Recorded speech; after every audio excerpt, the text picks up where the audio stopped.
1 second, you're enjoying your day off. The next, your phone buzzes. A window's been broken at home. You're miles away. In 1 second, everything can change. That's why ADT's professionally installed security systems monitor your home 24/7. They're backed by the most company-operated monitoring centers in the industry, so you're always supported during an emergency. When every second counts, count on ADT. Visit ADT.com to learn more.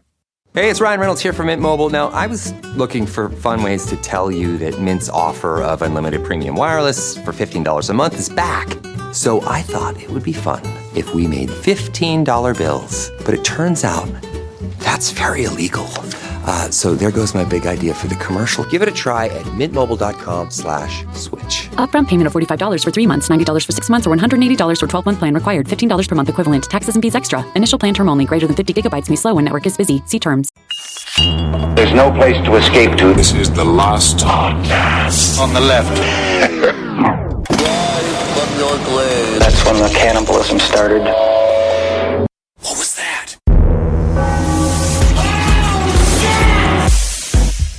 Marcus, let me know when we're ready to start the show. We're ready to start. Marcus said that we're not allowed to piss around.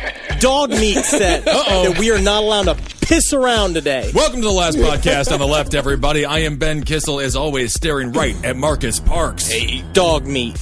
A.K.A. Dog Meat. For new listeners to the show, he just became Dog Meat last week, so it's going to take me a second. Dog Meat! But you know, the thing is that he just became Dog Meat officially on this podcast last week, but guess when he's been officially Dog Meat since the day he was fucking born. Yeah. All right. And of course, you're Henry Zabrowski, or do I have to call you Too Real? You could call me Too Real if you wanted to be correct.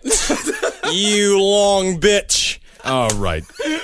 So this is a very important episode. Very special episode. If we were the cast of Saved by the Bell, we'd talk to you afterwards all in Mrs. Bliss's classroom together and let you know how serious this episode will be. We're discussing 9/11. Now, you guys remember, this is the important episode, kind of like, you know how in gym they would separate the girls and the boys? Mm-hmm. And the boys, they would tell them, like, I remember in my class, they separated the boys and they told all of us, they're like, here's the key to owning everything. That was the first thing that they said. Yeah. They're like, just so you know, you're on top, you're always going to be on top. Don't worry about being toppled. We all high-fived each other, and then we all showed each other how we could pee standing up. Is that what you guys did? I was always sent to the Yeti room, and I was just there alone, and they would say, turn the lights back, on and off, on and off, on and off. Although yes, you are young Yetis. The one thing you must know is, number one, always be hidden. Mm-hmm. Never be seen. Never be seen. Do not take a picture even once, because I don't even know why. Doesn't matter. Fish are in rivers. I love a good river full of fish. No, today we're doing a very serious episode. Yes. These are the facts as the mainstream knows them. Yeah, that's what we're going to be going through. So for all the people who want to discuss the conspiracy theories, we'll be getting to that. Yeah, this is the event itself. That's what this did whole we even episode say the terms? We are covering September 11th, 2001, the events of that day. Right. What we're going to discover, one thing I will say about conspiracy thought is that you know that it's a conspiracy video when they call it September 11th, 2001, and not 9/11. It's very specific the way they set it up, because they want you to know that it was just a day. It was a day in time. 9/11 is the brand. Yeah, and I really do believe that. I think today we are going to be covering the hard facts about just the day. Yeah. And the hijackers that committed this deed. This is a very upsetting topic, of course. The one thing we wanted to talk about at the very beginning, if you really want to do this episode right and you are home and you've got nothing to do and you really want to just ruin your fucking day, watch 102 Minutes That Changed America. Mm-hmm. It was a History Channel documentary, and it is all found footage from that day, people who recorded the events. Right. If you think Cloverfield is a horrific found footage movie, you're going to be amazed at 102 Minutes That Changed America. It's the most horrific found footage film of all time. I watched it with my heart in my throat. Marks and I both have cried a number of times. Oh, my God. All right, don't bring up the tears. Come on. I'm just saying this. We're being vulnerable. I want to break a little bit of I know you guys look at me as a strong warrior, a proud man. I've heard that. Impenetrable, cold, but also important in his stance, like Atticus Finch. But this is a very vulnerable episode for me. You guys... What happened 9/11, the brand that is known as 9/11, is becoming conspiracy hub. That is our generation's JFK assassination. They did the same with the JFK assassination. Every single school of conspiracy thought dumped something on it to get involved in it. 9/11 is no different. It's the hub of a lot of very esoteric thought that covers this, what we've talked about all the time, right? What attracts a lot of conspiracy thought. Something that the government wants to attract a lot of conspiracy thought because deeply within it there is something very fishy, and they like that fringe thought to kind of cloud everything that happened on the day. And today we're covering what the day was. September 11th, 2001, a beautiful, temperate day in New York City that was fucking destroyed. And the reality of it is mind-numbing and heartbreaking. And I just want to say really quick, at no point are we going to make fun of the victims of 9/11 or of any terrorist attacks whatsoever. We would never do that on purpose. Our hearts go out to them, and our sympathies are always with them and their families. That's a really important point to make. This episode is about the fact that this is real. I forget that it's But we real. will be making fun of some dickhead terrorists. Absolutely. That's for sure. That is for sure. And some loopy summer school-like antics in a fucking Tallahassee or North Carolina flight school. Right. But it's really true. This was an event. 3,000 people died. Truly innocent people, janitors of the world. I mean, just as innocent can be. If you look at the world, yes, there have been horrific events all over the world. This is just one. Yeah. The difference between this event and many other events is how much it was covered by the publicity and people on the street filming it. Yeah. This was like what we talked about with Columbine. We already said before how Columbine was the micro event that changed America, and that 9/11 is the macro event. This is the thing that was just from minute 1 to minute 99. I'm not sure, 102 minutes. You're right. To minute There's a 102. whole documentary about it. We just talked about it. Yep. It's in the title. It's in the title. Yep. That's how you know, too. It's also convenient because you know how long it is if you're doing laundry. I'm not saying I was doing that necessarily. Right, so you're just using this horrific documentary as a timer It's for a your good dirty time. whites? If you need That's to, nice and sensitive, Henry. If you're trying to measure out 102 minutes of time, just watch all of the footage of 9/11. Right. Just keep it on the background. Don't watch it Just yourself. remember, it's from the time of the first plane hitting and the second tower falling. That's the 102 minutes. All right, Marcus, jump us in. All right, so we're going to start with the 1993 terrorist attacks. What a lot of people don't know is that this was the second attack on the World Trade Center. A lot of our younger listeners, of course, don't know about the 1993 attack, which was, up till September 11th, the only foreign terrorist attack on the nation. By terrorist, I mean World War II, Pearl Harbor. That was a militaristic attack. Also a constructed event in order to get us into World War II. Yes. Maybe not unlike something that happened on September 11th, 2001. Conspiracy theories We'll do are that the next episode two. episode. Episode The conspiracy theories are the next episode. We're not gonna do that. You're right. All right. All right. So that first attack was in 1993 and was perpetrated by the same people that supposedly did the second attack, Al-Qaeda, the terrorist group that was founded by Osama bin Laden. And Osama bin Laden is the boogeyman. Osama bin Laden has been America's boogeyman for, 15? How long did it take? 12 years? We got him. Hey, we got him. We won, of course. But the U.S. funded Al-Qaeda for many, many years as they fought the Russians over in Afghanistan. It's a very interesting relationship that he's had with the U.S. And the U.S. basically armed the Taliban, a.k.a. Al-Qaeda, and so Osama bin Laden wasn't always public enemy number one. As a matter of fact, the Bush family is very, very close with his family. And, of course, these ties are go back for generations. And absolutely, and as everybody knows, from the years 2001 to 2007, he was played by Tony Shalhoub. Oh, I love him. He's quirky. Yeah. So on February 26, 1993, 6 people were killed when a rented van loaded with nitrate hydrogen was set off in the basement. And this is amazing. One of the terrorists that were arrested, he was arrested when he went to retrieve the $400 deposit he had left for the rental van that they used in the attack. A bit of a cheapskate. Yeah, exactly. The problem, he would have just been known for the fact that he was the funny guy who slipped on a banana peel walking into the rental office when he went to get the van, Right. And he was like, whoa. And he was also carrying a bunch of plates full of messy food. And then after he got the deposit, right before the cops got him, he just walked right through a plate glass window that 2 movers were carrying. Well, you got to give him some money. Give the guy a payout. So in all, the explosion killed 6 people, injured more than 1,000, and caused nearly $300 million in property damage. Remember, that was the first and only major foreign terrorist attack on U.S. soil until September 11th. So Because we keep our borders up. You can't get up in here. They did when? It's an airplane. What's September 11th, 2001? It's a whole airplanes go up way high. Damn, I got to change over that sign because that was the thing is that we had that, 0 days, 10 days since since an accident. Domestic toilet. Yeah. So out of the 19 hijackers on September 11th, 15 of them were from Saudi Arabia. 2 were from the United Arab Emirates, and 1 was from Lebanon. And the face of 9/11, Mohammed Atta, the most intimidating looking of all the terrorists, was from Egypt. Not a single one of these guys was from Afghanistan. Remember, Afghanistan was only the place where Al-Qaeda was based. These guys were not Afghani. I like him because... Nor were they Iraqi. I like him because you can't misspell his last name. Atta! Either way. Forward or backwards. Yep. Same thing. Also, very well cast. If we want to get conspiracy theorists with it as well. Very well cast. Next Good episode. group of headshots they have. Next one. Right, mugshots. That's his driver's license photo, actually. Yeah. Nice. So Mohammed Atta, seen as pretty much the ringleader of all the attacks, lived a relatively boring life prior to his radicalization into Islam, as did most of the hijackers. These guys were a lot of them were from middle to upper class families. Some of them... And students. Students, yeah. Some of them had, some of them came from a religious background. Some of them came from a secular background, but...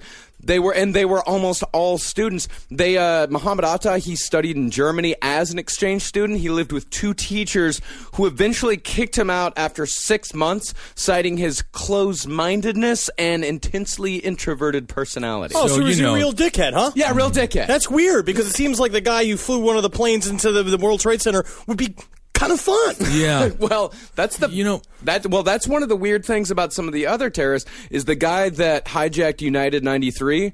That's exactly how he was described. The people who, his girlfriend, his parents, the guys who knew him at the flight school, they're like, yeah, he'd have a beer with us every once in a while. Yeah, it was almost like he was a patsy or something set up by the government. Oh, yeah, because, of course, people who kill people never hang out with regular folks and have beer with them. Jeffrey Dahmer. Mr. Bumblebutt himself. And Kemper. Everybody's best friend. Yeah, so everybody's best friend. Yeah. And that's what gets me about these conspiracy theories is that, very, very quickly about a lot of these conspiracy theories, especially with people like, oh, okay, they don't fit the profile.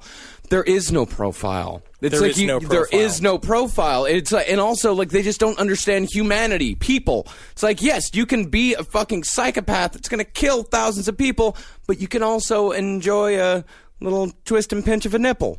You can enjoy That's drinking the first beer. thing you thought? Twist and pinch of a nipple. Well, I'll tell you, this guy, I can't imagine how close-minded he must have been if the Germans kicked him out. Yeah. Not exactly a people known for their warmth. He was the only one who did not like standing in line. He was the only one who did not like according to very strict rules. I smile when I hear the bell that tells me to put my pants on. You got to. So it's thought that Atta joined Al-Qaeda in 1997, and while studying in Germany, he formed what was called the Hamburg Cell, along with Marwan al-Shehi, who piloted United 175, the second plane to hit, and Ziad Jarrah, who piloted United 93, the guy that everyone said was a fun dude, which was, some say, shot down. Most accepted story is that it was actually taken down by the pastor's famous story. But while the hijackers may have been actually, at the very most, I would say, annoyed with American culture. I mean, we're loud. But the thing is, we're fun. Yeah, they hate our freedom or anything like that. They, like every other person involved in the attacks, all of these guys, their main motivation was American foreign policy, our support of Israel, and our incursion into the Middle East during the first Gulf War. And we talk about this regularly on Top Hat. America's foreign policy is other countries' domestic policy. They live under that rule. Yeah. So our foreign policy is very aggressive in a lot of these countries and extremely controlling, and they don't like the fact that the white devil comes in and tells them how to live. I also want to bring up the idea of groupthink that we talked a little bit about when we were covering Manson and the Manson family. So there's a lot of the bridge between like talking real hard about wanting to bring down the great devil and like getting into a group, creating a group of people that you kind of hang out and all talk about how you like want to do something about America and the American foreign policy going on in your country. And that bridge to doing something can be really shortened depending on how isolated you are and how ignorant you are. And it's like the Manson family went from hanging around sucking each other's dicks to murder in an afternoon, right? Yeah. Because they had been kind of built into the sort of all-inclusive small society. That's where extremist thought is very dangerous, because you can go from taking a very esoteric idea about doing something about American foreign policy to then enacting the plan where you're hijacking planes and flying them into buildings. I'm certain, because they are people, there must have been moments where they were like, is this what we should be doing? Mm-hmm. But then it's like, we're part of a greater purpose. And you keep hearing that over and over again, that it's a greater purpose, that you're doing something for your country. And at the end of the day, you don't want to look in your brother's eyes and tell him you're scared. And tell him you're scared and backed out. And basically at that point, be a liar. Yes, absolutely. Yeah. You've been a hypocrite this whole time. But also, what I just want to say this outright. Whatever it is that they wanted, it's like, did you really want America's fucking hand all the way up your asshole into your guts like it is right now? Did you want that? Because you got it. Yeah. So congratulations. Sounds like a Toby Keith lyric there. Kind of a Toby Keith thing there. Got America's hand all up in your guts. Can you feel my high school ring underneath your top of your mouth? We didn't really get the great music that the Vietnam generation got. CCR, the band. We got nothing. Nothing wrong with Toby Keith, but you know. So on May 17th of 2001, Muhammad Atta applied for a United States visa. He got a 5-year tourist business visa the very next day from the United States Embassy in Berlin, because this guy, he lived in Germany for about 5 years. He was just a student. In fact, he had a, quote, strong record as a student. And he came from money and wealth. Yeah, he came from money. So it was just like, yeah, of course, like, go ahead. Like, they didn't even really check him out. And at this point, he had been going back and forth to Afghanistan a few times. Like, he had supposedly met with bin Laden himself, and bin Laden had blessed him. It's like, yes, you will be the attacker. Him and Ziad Jarrah. Well, you know, those first 3 meetings are just playing Connect 4 with him, because that's how he gets to trust somebody. Oh, yeah, absolutely. You better lose. Yeah, and you have to be able to repair his dialysis machine on a regular basis. Someone needs to come and get the shit out of my fucking kidneys, huh? Hey, listen, you fuck. You come here and you fix the dialysis machine, or I will take my cockpiece out and I will piss all over your mouth, huh? You like, huh? You friends. We friends, huh? Hey, here, here's $5. Go get me a fucking Whopper, huh? Don't kill anybody, huh? Yeah, absolutely. Not a problem. So on March 22nd, 2000, Muhammad Atta sent an email to the Academy of Lakeland in Venice, Florida, inquiring about flight training. This is the actual email that he sent. Dear sir, we are a small group of young men from different Arab countries. Now we are living in Germany since a while for study purposes. We would like to start training for the career of airline professional pilot. You know how you do. In this field, we haven't yet any knowledge, but we are ready to undergo an intensive training program. What gets me about this email is that this flight company got this email, and all they know is that, like, okay, a bunch of Middle Eastern guys who live in Germany were hanging out. They want to come to Lakeland, Florida. They want to come to Lakeland, Florida, and they all decided together, with no experience previously, that they all wanted to become commercial airline pilots. Do you think the fact that Florida looks like a penis? Do you think if you're looking at the map of the United States, you're like, where do we go? Where do we cut off the we great go straight Satan? To the fucking hard cock of America. Yeah, right? But I will say what is very interesting is that was the final plan. That was what got them in the door and got them the flight training that they needed. One of the failed plans that Atta attempted in order to get them trained as pilots is that Atta was watching American television and saw the dude, this is totally true, saw the dude with the question marks all over his suit. What's his name? Matthew Lesko. Yes. Saw him on TV, bought his book about how to get free money from the government. Yes. He wrote this big application saying he wanted to finance a crop dusting chemical tank. Like, they were going to get together, we're going to develop this new thing. He met with a loan officer from the government. He got that far. The book works, right? You can really be a does. 9/11 terrorist and get free money from the government, right? He showed up. You showed up to the loan officer's desk, and she was like, no, because all of the science was wrong. It was like the whole application was filled out badly. She was like, no, I can't do this. But she was like, I want to help you kind of, because you know, that standard, like, we want to help you maybe come to America, though. You're a good student. Like, what are you good at? And he, apparently, Otto was obsessed with a picture she had on the wall of the Washington Monument. And he was like, I want this picture. I want this picture. She's like, okay. And she's like, what are you even talking about? He pulls out a wad of cash the size of a softball, is what she said. He peeled off bills, and he was like, how much for to buy the picture? She's like, well, you could just get like a postcard of it. And he kept pointing and stuff. He's like, Pentagon. That's where the Pentagon is here, right there. She's like, yep, that's it. He's like, what are security measures at the Pentagon? And she was like, I don't know. A loan officer about the security measures at the Pentagon? Slater was asking questions about security operations at the World Trade Center, and then he was like, what about in Chicago or Los Angeles or Seattle? And she's just like, I don't really know how to answer those questions, but I'm sure we could get you a pamphlet. But before you go, now what book did you read? Let's Go? Oh, I gotta get that Let's Go book. I want to kill all of America, except for men with question marks on jacket. He is fucking pretty cool. Right, also, I like that fucking Aaliyah. Aaliyah's a very good singer. She died in plane crash. Too bad. We don't talk about that. That's sad. But of course, she died in a goddamn plane crash. Yeah, all planes must be destroyed as well. Might have been what sent him over the edge. And of course, the question mark sort of looks like a 9. So if you think about that. No, I've never thought about that one. Okay, very good. No one's ever thought. No one's ever thought. No, because I'm not the boy from The Strange Incident with the Dog at Night, that autistic boy from that book. It said that the hijackers were quite difficult students. Unable to follow directions and would get very angry at tiny little things. Well, especially when they would have two guys stand like next to each other, standing up all the way really straight, and then one guy would go, here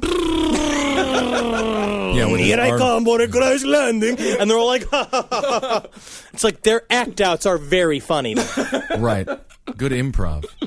So on April 11th, Atta and Shehi rented an apartment at 10001 Atlantic Boulevard, apartment 122 in Coral Springs, Florida, only $840 per month, and helped with the arrival of the muscle hijackers. And here's the difference here, is that there were two groups of hijackers. There were the pilots and there was the muscle. The pilots were the guys that got into the cockpit. They were the ones that flew the planes into the targets. The muscle were the guys with the box cutters in the back and the mace. We know from one of the, I believe it's the Flight 11 call, that they had both mace and box cutters and stabbed pretty much everybody that they could. Right. So they brought the muscle into the country, and on September 10th, they all ate at Pizza Hut together. Oh, I love Pizza Hut. Now, was this during the stuffed crust pizza phase? It must have been at the birth of that. I can't believe. I mean, honestly, though, they're experiencing Florida. They're experiencing Pizza Hut. Don't you have a change of heart? That's why I think these people are soulless. You know, if I went into a country and I didn't particularly care for it, the moment I have their fast food version of pizza, I'm in love. I'm in love with it. I would also say, but this was not the only thing they were doing. Leading up to the attack, they were spending a lot of money going to Las Vegas, right? Getting hammered, buying prostitutes, buying like hundreds and hundreds of dollars of sex toys, hanging out with women, like doing. It's very interesting. What was supposed to be a very solemn time, preparation for their sacrifice to Allah, I guess was filled with a lot of American-style Donald Trump celebrations. Yeah. Oh, and that's the best thing they ever did. Before you go into battle, you're allowed some drink and some women and things like that. Yeah, and they also said that they wanted to appear American. They wanted to appear naturalized. That's why that's why they were all clean shaven. I will say they definitely appeared Floridian. You know, they just went to Vegas and acted like white trash. You know what? And also on the day of September 11th, they were half of them, they were saying the whole crew that went to get Flight 77 that crashed into the Pentagon were all stopped by security and given extra security measures. They all failed the first test, and then were left right on through. Yeah. And I'll tell you, nothing dates you more than watching those old, like, the security cams of those guys coming on to the plane. All those pilots, and it's like they still got their shoes on. Mm-hmm. You know what I mean? That's crazy. Also, since when does footage from 2001 look like it's from 1987? No. See, I explained that to you. It wasn't the future until 2004. I forgot. Yeah. Oh, Interesting. Yeah, it just looks But now so that's old. the past. Yeah, so. now it's the past. But 2004 was when the future arrived. Before that, it was still the past. But it's If you think about it, it makes sense. I'm still not convinced a 9 doesn't look like a question mark. Yeah, I'm going to hold on to that one. So on September 11th, in the morning, they boarded their respective planes, armed with their box cutters, took off to meet their destinies, or as Atta called it in his diary, quote, his marriage in heaven. Right. Which would have also just, my sister wrote about fucking the guy who played Legolas. Oh, She was in yes. 7th grade. Oh, very attractive guy there. Sensitive. 1 second, you're cleaning the gutters. The next, the fire alarm's blaring. Smoke billows out the window. In 1 second, everything can change. That's why ADT offers DIY security systems that let you monitor everything from the ADT Plus app. Their technology helps first responders find you in an emergency. So tackle your to-do list. Your home's protected. When every second counts, count on ADT. Visit ADT.com to learn more. This podcast is brought to you by Squarespace. Squarespace is an all-in-one website platform that helps you stand out online. Yes, that's right. You don't have to smash your face with a hammer. You can just start a business. It's got everything you need on Squarespace, from securing your domain to building a professional site and showcasing your work all in one place. Let's say you want to show everybody how you can carve your ribs out of your lower abdomen so that you look more like a Ken doll. That's amazing. You can bring your vision to life with AI-powered design or curated templates, plus flexible editing tools that helps you create something that truly reflects your style, especially if you are somebody that is trying to corrupt the young men of America. That's what Squarespace is really going to help you. Squarespace makes it easy. It makes it easy for you to put all that together, and you just go to Squarespace and do it all. Thanks, Braden. Head to squarespace.com/left for a free trial. And when you're ready to launch, use offer code LEFT to save 10% off your first purchase of a website or domain. Hi, Ryan Reynolds here for Mint Mobile. Are you looking for a beach read this summer? May I suggest your big wireless bill? It's got suspense, mystery, a slightly flat, emotional arc, and a shocking twist where you realize you've been overpaying the entire time. Fortunately, though, Mint's story is better. Every plan, $15 a month. Even unlimited. That's it. Happy ending. Zero tears. Give it a try at mintmobile.com/save. Upfront payment of $45 for 3 months, $90 for 6 months, or $180 for 12-month plan required. $15 per month equivalent. Taxes and fees extra. Initial plan term only. Greater than 50 gigabytes may slow when network is busy. See terms. So now, I think we've reached the end of like how much we can joke around. On this podcast. Yeah. So just so you know, it's gonna be a little serious from here on out. Yeah. Because we are now waking up in the morning of September 11th. May I just ask the question, where were you and what were you doing on 9/11? This is the date, to your analogy earlier about JFK. I mean, this is even larger than that. Everyone knew where they were when he was shot. I was personally waking up in a hungover stupor, missing class, from a phone call in Menominee, Wisconsin, for my mother asking me if I was okay, as if Menominee was the next target. As if they were like, we're going to UW Stout and we're blowing up Ben's dorm room. We got to blow up Rumples. I hate how they got free wings on Tuesdays and girls' night on Fridays. I swear to God, everybody in small town Wisconsin thought they were but everyone around the country did. You know, it was very bizarre. No. I know Ed Larson from the Roundtable Gentlemen, the brighter side, he said he just sat and stared at the Capitol building in Tallahassee because he was convinced that the terrorists were coming after Tallahassee next. To be fair, he would have been doing that anyway. Yeah, he was on mushrooms. Also, Eddie wanted to join the army right after. Oh. Yeah. Thank God you guys convinced him not to do that, Henry. Yeah, he would be like a senator right now or some kind of lawyer or something. Maybe. I was senior year of high school, and I remember watching it in my English class, and it's that fucked up thing. When I first saw it, I was like, oh, man, this is like an action movie. Oh, yeah. That was like my first impulse. Yeah. And then it wasn't until afterwards when you realized, like, how real it was. You know, we're just so used to it. You're so watching action, you don't see something like that all the time. Then all of a sudden you see it happen, and you're just like, it's shock. It's crazy. My brother's husband was right down there. He had to hide in a doorway. I mean, so many people. Yeah, so Crazy. many. Yeah, it's one of our new guys here at the station. He was 11 and was downtown going to school, and he saw both planes. It's unbelievable. Yeah. Damn. So let's start going through the timeline here. 7:59 a.m. Flight 11 takes off from Logan International in Boston. 92 people. 8:15, United 175 takes off, also from Boston. 65 people aboard that plane. At 8:20, 20 minutes after Flight 11 takes off, this flight attendant named Betty Hong calls ground personnel. She actually calls the flight desk, the reservation desk. That's the only people that she can get a hold of. She calls the reservation desk and tells them the plane has been hijacked. She says mace has been used.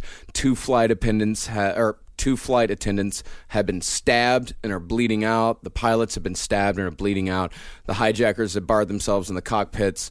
8:20.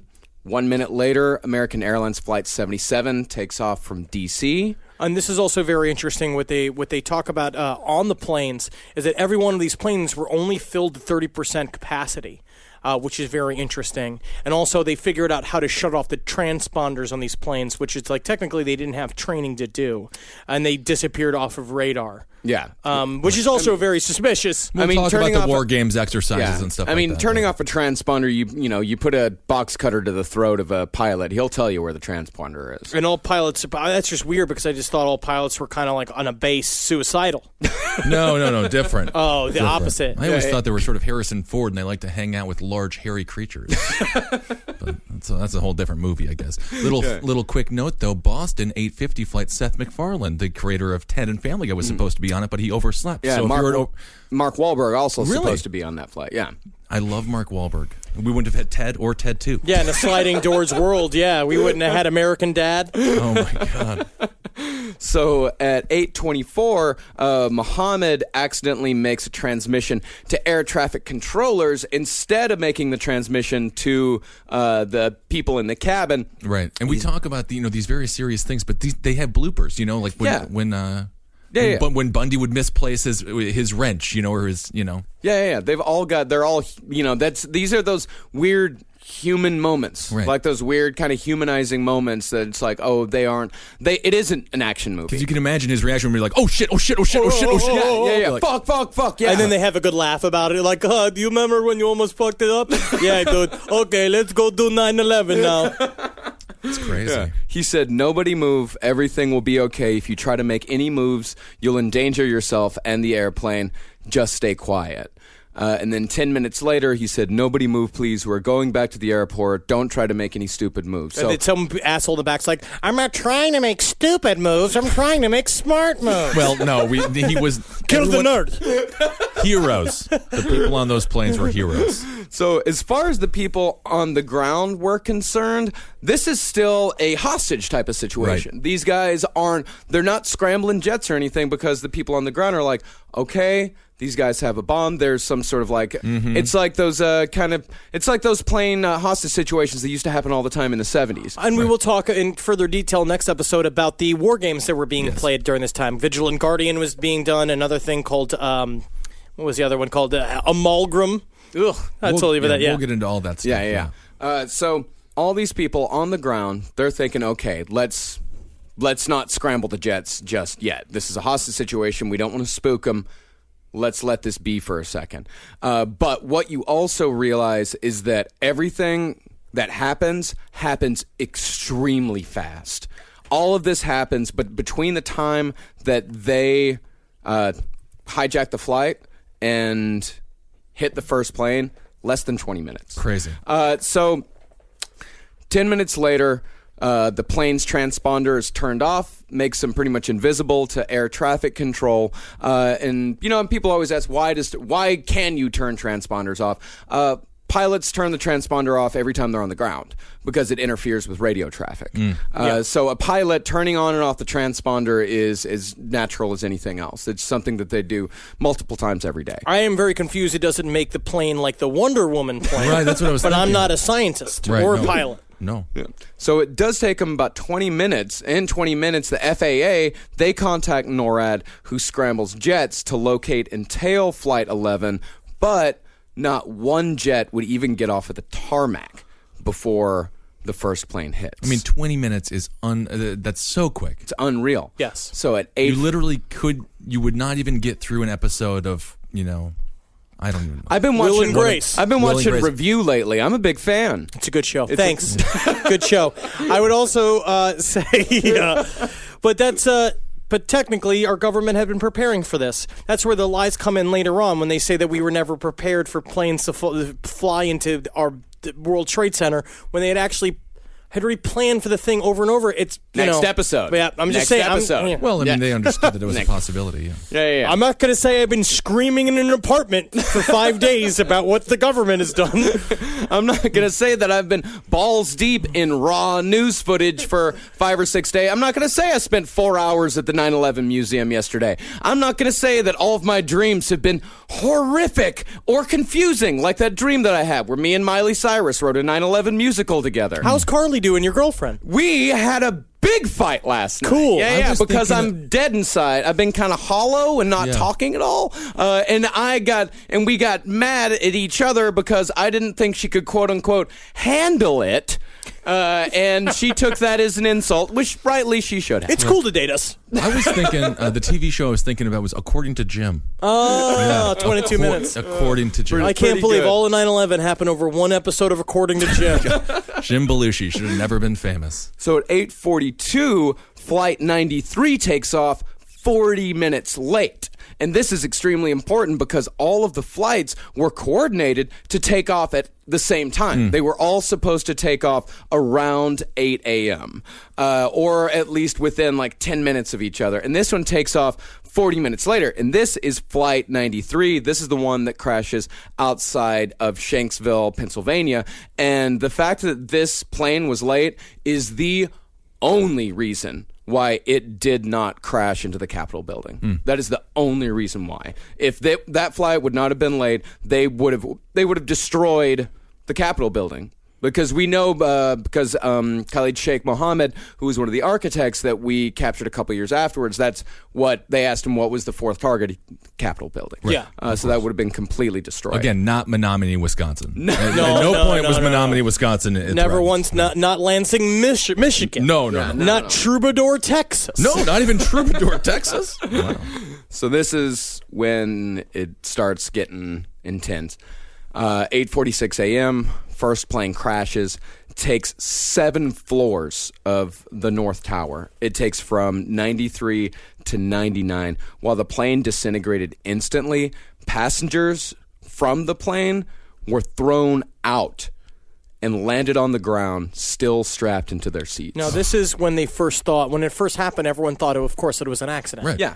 So they reported it like it was an accident. There was some kind of pilot error. And you recall there was a baseball player who flew a single-engine plane into a building a couple of years following. And so these things did happen. Yeah. I mean, this was the biggest one of that. This was probably the biggest bumble. Well, no, there was a plane flew into the Empire State Building in 3940. Yeah, it's not unheard of. Yeah, it's not unheard of. Yeah, but that's when planes were made out of like balsa wood, and it just had a guy with a big rubber band attached to, like, he would be doing a bicycle for the fucking propellers to spin on the side of it. Right. I love your vision of the 40s. So the wingspan of this plane, half a football field long, and the wings of the plane loaded with almost 10,000 gallons of jet fuel. And most of that fuel still in it, again, such a short trip. Yeah, such a short trip. So Marsh, Inc., they were a company that was located on floors 93 to 100. That was the location of the impact. They lost 295 employees and 63 consultants instantly, while 5 floors above, Cantor Fitzgerald LP, they were an investment bank. They were on floors 101 to 105. They lost 658 employees in the ensuing fire. Well, that reminds me of a time I was working in the finance district with a guy for a headhunting agency. I had sort of conned my way into this job.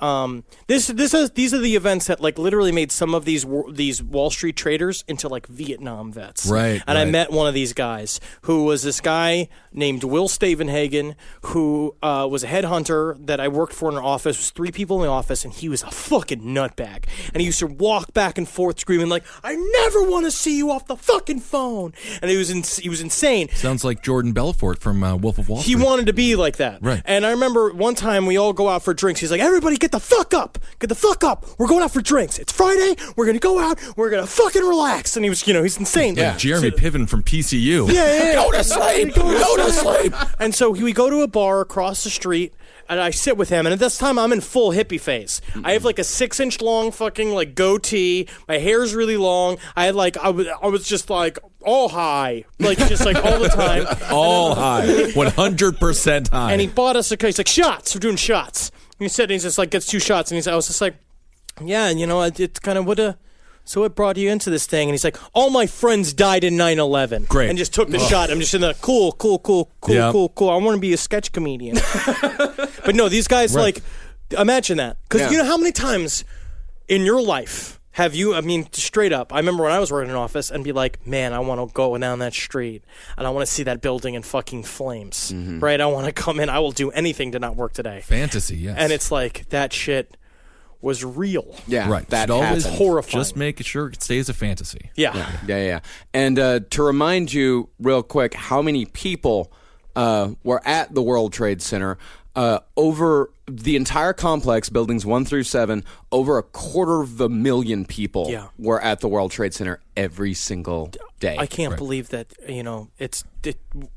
the people, there were many heroes that day. Yeah, we'll cover a couple of them. Yeah. All right. Yeah. And when the first plane hit, jet fuel shot down at least one elevator shaft. This gigantic fireball shot down an elevator shaft. It caused explosions on the 77th and 22nd floor, as well as at the street level on the West Side lobby. It was so large that 18 people were burned by this fireball, and only 11 of them survived. God, I don't want to be the 7 that lived. I saw in the 9/11 museum they had on display a mask that one of these guys wore for 8 years because his face had to be constantly moisturized. I'm just going to say this, okay? If you lose the face, if you're in a burn thing and you lose your whole face, Get into radio. don't get into radio. Number 1 is great because, I mean, I've gonna be weird showing like this all the time. I don't want to be Billy. Do not be mean. No. Be mean. But get like a Cobra Commander helmet and be a supervillain. Yeah. So, the flame goes down the entire elevator shaft. The debris from the initial crash caused absolute chaos on the ground. Cars were crashing into each other and were being set on fire. And you see the pictures of the aftermath. There are entire blocks where there are cars that are just shells. Yeah. Like the tires have burned down, the windows have busted out, and they're just absolute shells. Because you've got to realize that, when that plane goes through, there's a ton of debris. Literally tons of debris being flown onto the street. It is true war footage. The plane hit the building at over 500 miles Wait, that's per what they're hour. saying. They were like, a guy was saying he saw one of the witnesses on 102 Minutes was watching it from his roof. He was just out on his roof and he saw it happen. And he was like, this plane was just tearing ass. Like it was, he was like, it was really moving. And so what happened? It hits the windows, and so it's a moving explosion. Like it hits, it instantly explodes, but the momentum of it carries it so it shoots out the other side. It's crazy. It's just like it's a huge explosion. And that documentary captured people, like you mentioned earlier, Henry, about how you almost thought it was, because it is so insane, it was almost like an action movie vibe. Yeah. And in Wisconsin, too, you're so disconnected. But even people watching it from, 15 blocks, 20 blocks away, they almost had a disconnect, too, when they had saw it at first. It wasn't, I wouldn't say laughter by any means, but it was like, what happened? Yeah. What's going on? Holy shit. Yeah, it just made me like, holy shit. Are they filming a movie in Wall Street? What's happening? Yeah, or it was a huge accident. You assume it's a huge accident, and it's more just being like, holy shit, look at that. That's crazy. Right. I've never seen that before, you know? And I really did. I watched raw news footage from the first 2 hours. I watched the raw news footage from 3 separate stations. I watched the CNN one, which kind of proved that CNN has always been terrible. I watched the ABC one. Charlie Gibson is a wonderful journalist. But the best one that I watched was the local New York City NBC affiliate. Because you get the eyewitnesses right on the ground. You get New Yorkers calling in immediately and just saying, I saw this. And after the first plane hit, between the first and the second plane, everybody's just sort of bewildered. Right. They're not really, no one is even mentioning the word terrorism. No one wants, because it's starting to be but you can kind of feel it itching in the back of everyone's brain. Well, it's because this is before we've been fucking indoctrinated. Now we're indoctrinated to look for terrorism. Well, we're going to get into terrorism and how that's created unlimited war because there's no borders and things like that. Absolutely, but the idea is that now it's a word we think about every fucking day. Yeah. And like you mentioned with 9/11, I hadn't actually really thought about it as a brand, but it is a swoosh to some degree. It is the Nike swoosh when you think 9/11. Oh, we got bought and sold. Right. But we'll talk about that next episode. Yes. But again, what we talked about with Columbine, this place where those eyewitnesses were first starting to talk to the newspapers and stuff like that, and then to the news stations. That's where a lot of conspiracies got born immediately. Right. Yeah. Because they were all in a panic. I mean, it's pretty crazy. As firefighters were going up into the buildings, reporters were running towards the smoke as well, but with a camera and a microphone, putting it in people's faces who were covered in soot as if they just got out of being a chimney sweep, and be like, what's going on? What you thinking? And it's like, what do you think? Tell me, are you rehearsing to be Santa Claus later? Well, the local NBC affiliate, the one that I watched, the on-the-ground reporters were fantastic. They were getting information while still being sensitive, people wanting to talk. And we'll listen later, because I will warn you later, we will be hearing some footage, both from on the ground and from inside the building. The whole point of this is to make it as real as humanly possible. This is real. This happened. This was not an action movie, and it is so far removed now that's what this is. This is actually real. So because of the angle of the impact of the plane, all the stairwells and all of the elevators from the 92nd floor up were rendered completely unusable. It trapped 1,344 people above, and none of them would survive. Nope. Not a single one would get out. So the people in the towers, both above, both below, and in the second tower, knew nothing. This was pre-ubiquitous internet. Because they felt it up. Of course they felt it up above. Right. They said they felt the tower sway. Yeah. They felt the tower move and then snap back into position. But the people below it, because of the way these buildings are built, they're built to sort of move with the wind and stuff like that. They did not feel it. Like, it happened, some power went out, and but no one actually heard the crash. They didn't feel the whole building shake. Yeah. And the people calling emergency services, which were pretty much the only people and even emergency services didn't really know what was going on. But I also watched this other documentary called Inside the Towers, where it's a lot of people that were in there that got out. And this one woman said that she called up emergency services, and emergency services was telling them, you're in the first tower? Yes, Port Authority. Port Authority is they're the organization that managed the World Trade Center, the engineers, the blue collar guys. They're like, yes, Port Authority is saying that you should evacuate right now. Yeah, go to use the stairwell and stuff, and then you go out to the stairwell and there's nothing there. Yeah, what are you going to do? But they were being told by the emergency services to get out of there, but some of the companies came over their PA and said, please stay at your desks. Please stay at your desks. Do not evacuate. Right. Do not evacuate. So pretty soon afterwards, like I said, Port Authority starts evacuating the North Tower. They're telling the people in the South Tower to stay put, which was, at the time, the best idea. That's what they should have done. Yeah, because they thought it was an accident. Because if you get everybody in both towers, if you get them all out on the street, the firefighters and the EMTs, they're going to have a lot harder time getting in to the North Tower to put out the fire, to rescue people. So they told everyone in the South Tower, all right, stay put. And there were people trying to get out. They wouldn't even let people in the second tower out of the building. They had security guards down at the bottom of the stairs, barring the exit and saying, please return to your offices. Please return to your offices. And thinking that this was all an accident, emergency services, they get there within minutes. And the very first group of firefighters who showed up, they had a feeling. There was one guy who survived from this, and they all looked at each other. They said, there's a good chance we're not going to make it out. of this. Oh yeah, you alive. look up Right. this huge Yeah. building. You basically watch because it's like normal, and then those floors of just pure flame, and then the people you're supposed to save. Yeah. That's how brave. I mean, of course, it's like I know that there was sort of like a little bit of a period after 2001 where it's like the firefighters were America's superheroes, Yeah. and they were very, of course, like they are, Almost yeah. cultish. cultish. Yeah. They You know, deserve it. But with this event specifically, of course, it's just shown to me like these are just civil servants. These are people that are just paid. Yeah. It's a job. Firefighters don't write tickets when you have to go into the into the grocery store really quick. They don't give you a fine if you're drinking a beer on the street. All But I'm also gonna firefighters say- do is save people's lives. But there are a lot of police officers that also lost their lives on Yes, this. of course. And it's like now we're in this sort of weird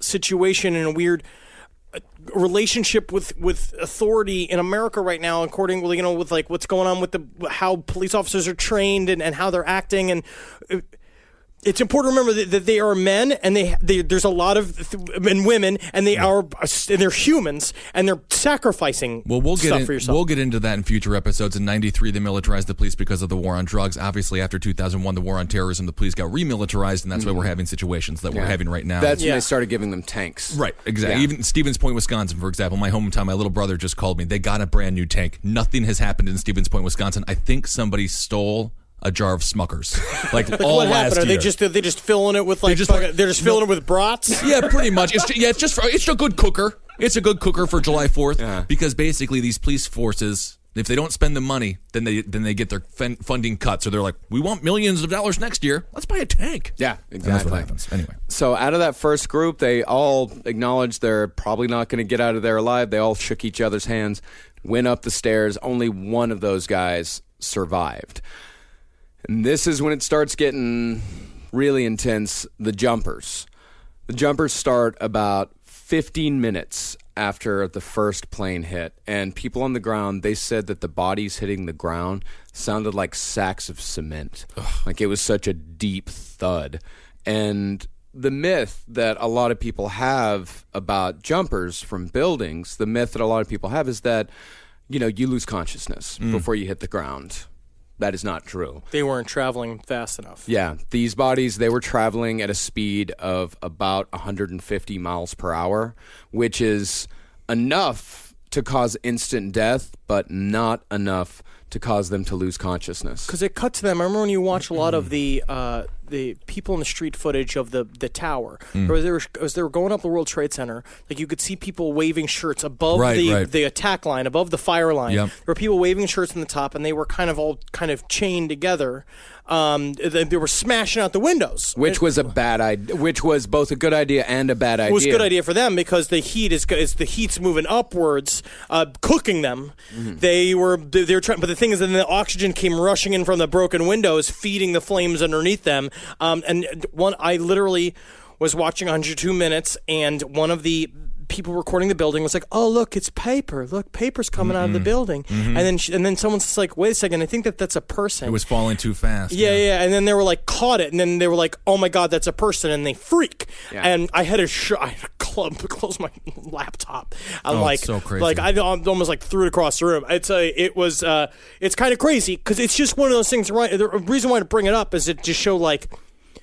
Those are the moments of real claustrophobic panic that happen that make that's what's real about this. Whatever 9/11 was used for afterwards, in terms like politically and on a global scale, is one thing. But this is the micro fucking tragedy. Is this kind of shit? This is the humans. Like, you got to remember that these were all humans. So at 8:50, President Bush. Of course, we've all seen the famous footage. He's listening to a group of kids reading a book called The Pet Goat in Sarasota, Florida. Very ironic name, by the way. Very Yes. much so. He's told... Baphomet, if you want to get into that. No, it's not Baphomet. He wasn't Bush was teaching the children about Satan. That's part 3. The world's most dangerous book. We'll talk about it. Yes, we will. So he's told that the second plane is hit, and he knew on the way to the elementary school. He had already been told that the first plane had been hit. But And he said that he had watched video footage, which would have been completely impossible because it wasn't released until that afternoon. Actual video footage of the yeah. first Well, plane he's not hitting the most first time. eloquent person. Yeah. So he waits a full 7 minutes before making a move. I mean, he wanted to hear how the book ended. Yeah, that's a good point. And then afterwards, he disappeared for most of the day. And we'll talk on the next one about what, personally, my belief. Where did he go? 9/11. What was he doing? Dick Cheney was the president on 9/11. Dick Cheney was the president. Absolutely. Yeah. I mean, and then he did have to catch up on episodes of According to Jim. Oh, yeah. God, I love So that. Yeah. in later interviews with President Bush about the day of September 11th, a lot of his responses, you can tell, at least when he's talking about when he saw the footage, what his first reactions were, it seems scripted. It seems like someone has told him, okay, this is what you say, or at least this is what he's prepared for himself. It's like, this is what, because he's not a very good off-the-cuff speaker, so he's like, this is an important... No, and you cannot fucking bungle up today, George. Exactly. Well, he did a great... We'll get to... Yeah. I thought he did a good job with the loudspeaker there at the end of the day. But yeah. So he... he is like, okay, I can't mess this up. I have to have a prepared statement for when people interview me about this. But later on in that same interview, when he's talking about the aftermath of 9/11, what he had to deal with afterwards, he said something like, this is, I think, one of, if not the most telling sentence about the entire Bush administration. He said, I never campaigned that I could handle being a wartime president. Of course, but when you bring on Rumsfeld, when you bring on Ashcroft, when you bring on Cheney, you bring the biggest hawks. H.W., his father, hated these guys, and he told him not to bring them into the administration. Rumsfeld immediately said Saddam had something to do with it, and Bush ran on a campaign of being a compassionate conservative who cared about education. Yeah. And then he's the perfect pawn for 9/11. So at 9:02 a.m., 17 minutes after the first plane hits, Port Authority officially orders the total evacuation of both buildings. That's when someone, again, gets a little itch in the back of their head that says, like, okay, something's wrong here.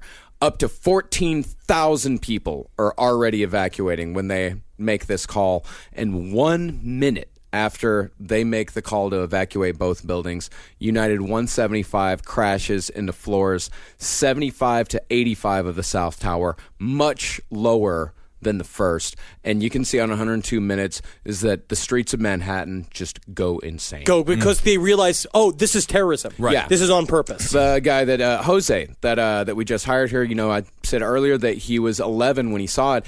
He was there with his older brother, who was a teenager. When the first plane hit, they started walking towards it, right? Because it was a curiosity. It was like, let's go see, let's see what's happening here. And he said when the second plane hit, they just instinctively started running in the second direction, which everybody opposite did. direction. People were freaking out, and I saw it live. I saw the second plane hit live. Yeah, same here. Yeah, and that was insane. That was insane. Yeah, it was absolutely crazy. In fact, we're going to start playing stuff now. We're going to play some video clips. This first clip is from the people on the ground. This is real reactions from people. This is a bunch of this is just NYU students uptown. What is that falling? Oh my God, don't be a person.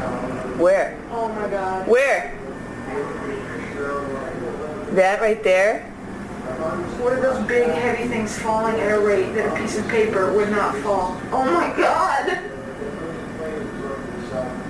No way.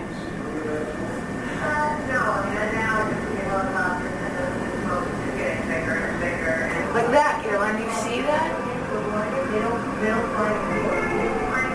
Do you see this thing? Yeah, I see it. I mean, who's to say it's not like a chair?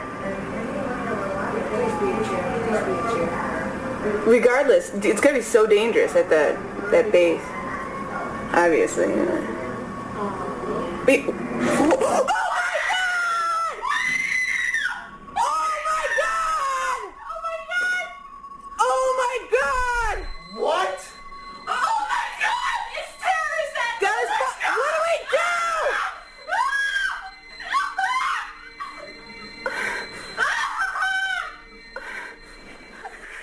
Paragold has Luxury Homes' largest selection of outdoor furniture, lighting, decor, and more. Access more than 2,000 of design's best brands with beautiful all-weather pieces in every style, from traditional to modern. Plus, enjoy free design services and full-service delivery on most items. Shop in-store and online at Paragold.com.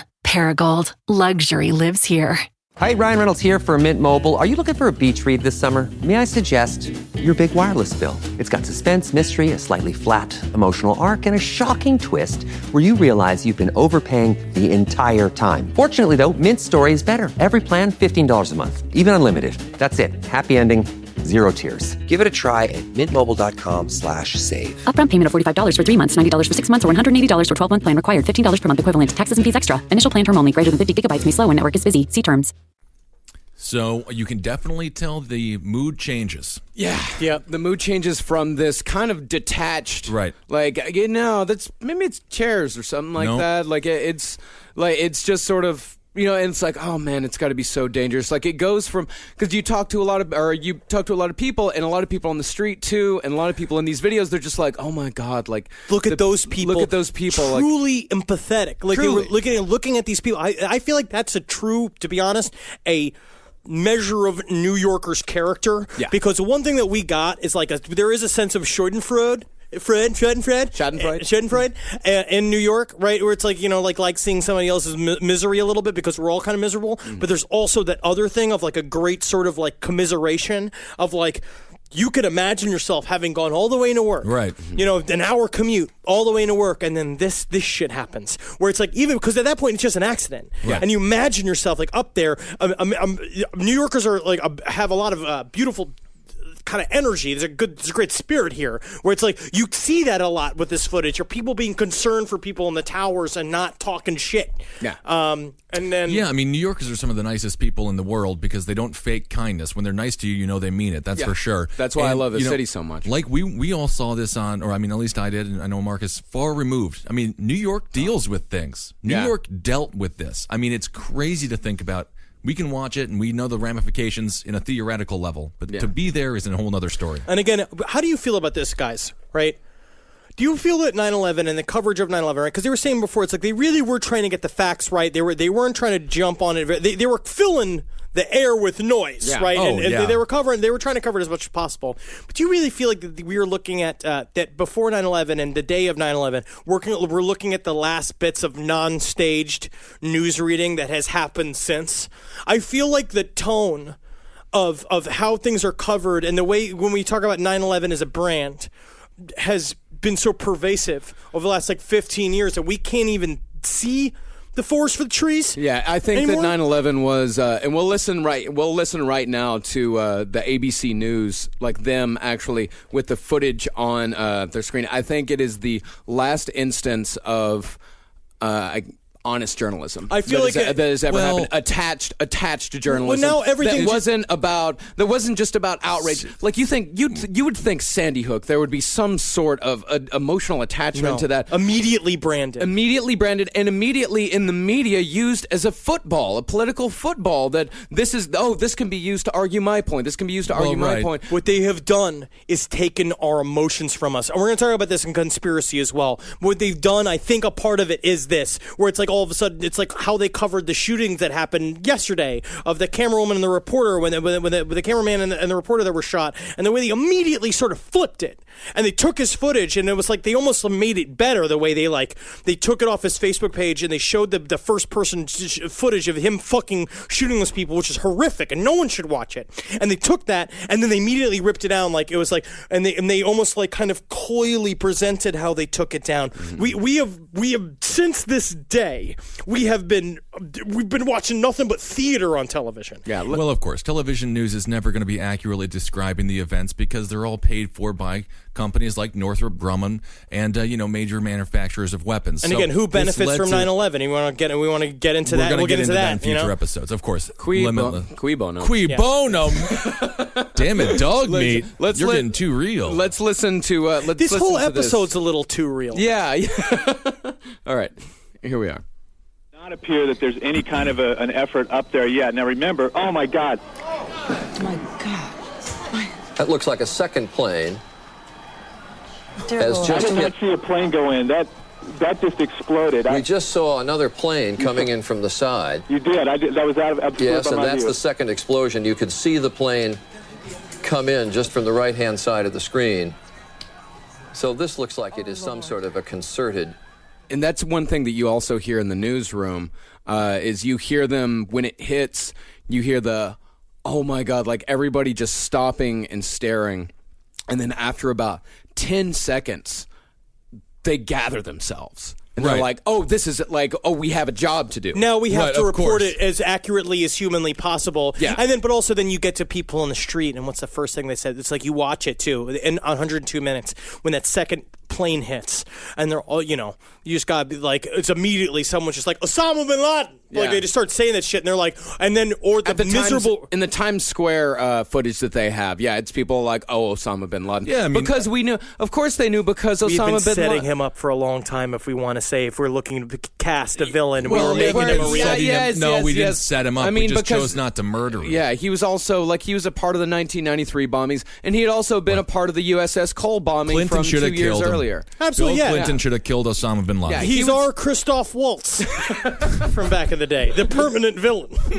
Yeah, I think the media, they were just frankly too shocked to get stuff wrong. They are so careful to not get anything wrong on this. And I think, it was the death knell of good journalism. Charlie Rose is still out there. Yeah, everyone loves Charlie Rose. All right. So 32 minutes after that, Flight 77 crashes into the Pentagon, the forgotten attack, killing 59 on the plane and 125 military and civilian personnel inside the building. On a side of the Pentagon that happened to be under construction, that was also built to withstand a missile attack. Very interesting how it hit it on a very specific side. Mm-hmm. If you want to talk also about the weird maneuver it made, almost like a military jet pilot, the way it made when it swooped around. And we'll get into that in the next episode. Yeah. So, it's hard. Yeah, I know it's hard. I get upset. I know. I've been getting a little upset the last couple of days. So ground crews, they had only found out 10 minutes earlier that Flight 77 had been hijacked. And it's at this point that planes were only grounded in the New York City area. Okay, think about this. There were 3 planes that had so far flown into targets. There were 4,000 planes still in the air. Right. They could attack literally anywhere in the United States. They did not know where the next attack was coming from. And that is when the FAA grounded all flights, which took 2 hours to get all of these flights on the ground, which is both terrifying and impressive all at the same time, because it was still 2 hours where there were flights in the air. You mean tell me I'm not going to see Maiden at fucking Lollapalooza? That's not right, man. Real victims all across the country. Oh, yeah. So when firefighters finally arrived at the top levels, they found that all of the water lines had been cut. There was no water up there. The sprinkler systems in the office also completely cut. This combined with the heat of an office fire, which office fires are notoriously the hottest of all building fires because paper. Yeah. So much paper. And you think all these financial institutions, this is 2001. Right. This was back when they had streams of paper. Entire floors just of paper. files. Yeah. Just absolutely. paper. And that burns hot. It could all be held in an iPad today, but, exactly. Yeah. And the temperature up there, with the, of course, the jet fuel, the paper, which was burning much hotter than the actual jet fuel. So this is a 911 call from the 83rd floor in Tower 2. And this is definitely, this one's pretty intense. We're going to play a couple parts from it, the beginning and the end. Yeah, the World Trade Center. Someone having difficulty breathing on the 83rd floor. Okay, ma'am, how you doing? Are they going to be able to get somebody up here? Well, of course, ma'am. We're coming up to you. Well, there's no one here yet, and the floor is completely engulfed. We're on the floor, and we can't breathe. Okay. And it's very, very, very hot. Are the lights still on? The lights are on, but it's very hot. Ma'am. Very hot. We're all the way on the other side of Liberty, and it's very, very hot. Any lights? You can turn the lights off? No, the lights are off. Okay, good. Now, everybody stay calm. You're doing a good job. It's also like for these people that they're calling, it's above their pay grade. Yeah. So they're used to like somebody getting stabbed in the subway. Or, but their jobs are to be reasonable. Their jobs are to, in the face of emergency, is to be be held together. You have to be able to. In a situation like this, you just sort of want to not tell them that they're about to die, I guess? No, you have to be a voice of rationality. I mean, that's exactly what this part of the call's about. Listen. The call is in. I'm documenting. I'm going to let those... Hold on 1 second, please. I'm going to die, aren't I? No. I'm going to die. Ma'am, say your prayers. And we're going to think positive because you got to help each other get off the floor. Now, stay calm. You're doing a good job, ma'am. You're doing a good job. It's so hot. I'm burning up. Like, that is a person doing their fucking job. Yeah. And doing it well. Yes. Like the operators, I don't think they get credit for giving people comfort. And I don't think they got enough credit as far as the PTSD that the event caused. I mean, you're literally listening to the last breaths of a human being's life that you have no idea who they are. I mean, at some point, if I was that woman on that phone call, I would like to know who I was just speaking to. Yeah. Oh, I just bet to get that closure. is. I mean, it's so traumatic. It's very traumatic. Yeah, they found out her name was Melissa. So since there was no water lines for these firefighters to use up there, their primary job became to bust out doors because the impact of the jet hitting, both of the jets hitting, was so powerful, the towers shifted enough to jam most of the doors in their frames, making it impossible to open them up without the aid of an axe. And that's why a lot of people, especially near the areas of impact, below the impact, all the doors were jammed. They were stuck in their offices. They could not get out. Right. There were a few people who were able to find little pieces of drywall if someone they could punch through. That they could punch through. There was one group of guys that were stuck in an elevator. They dug through drywall and busted out a wall and came out in the bathroom.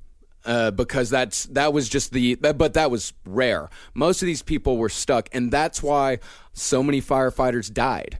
Because that's what they were doing. Well, they were trying to make the way because they didn't. Because again, we had all been under the idea that these towers were supposed to be able to stand even if they got hit by a fucking plane. We hear that soundbite over and over again. 1901, and no plane existed. I mean, they were built in 1972. 1972, no plane existed. No, I'm just saying that's why they went in with that belief system that they're not going to fall. Well, it's just a fire. Well, no, the Port Authority guys, the engineers. These two guys, let's see here, Frank DiMartini and Pablo Lopez, who ended up saving about 50 people. That was their primary concern. They thought, like, we have to go check on the structural integrity of this building. They weren't confident at all.